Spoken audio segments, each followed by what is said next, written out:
தீர்ப்பு யாருக்கு கொடுத்தது? கர்த்தரை விட்டு தூரம் போன தீர்க்கதரிசிக்கு நியாய தீர்ப்பு கொடுத்தது. ஆனால் அதோடைய நோக்கம் அந்த பிரேதத்தை செத்து போனதை சாப்பிட்றது கிடையாது.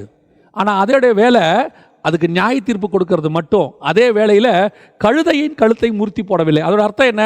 கழுதை என்பது முதற் பேரானது, கழுதை என்பது ப்ரீஷியஸ், கர்த்தருக்குரியது. அந்த கழுதையை பாதுகாக்குது, அது சாவ விடாமல் பார்த்துக்குச்சு. அது கொல்ல வரல, விசுவாசியை கொல்ல வரல, நியாய தீர்ப்பு கொடுக்க மட்டும்தான் வந்துச்சு. அந்த நியாய தீர்ப்புக்கு ஏதுவானவன் செத்து போனான், ஆனால் அது அதை சாப்பிட வரல. அதே நேரத்தில் பாபிலோன் சிங்கம் இருக்குது, அது எவனாக இருந்தாலும் சாப்பிடும்.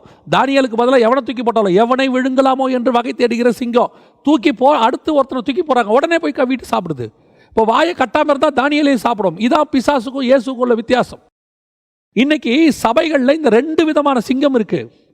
ஒன்று எல்லாரையும் பட்சித்து கடித்து கொதறுகிற சிங்கம், இன்னொன்று நியாய தீர்ப்புக்கென்று கடினமாய் பேசுகிற சிங்கம். இது கொல்லாது. இது எதுக்கு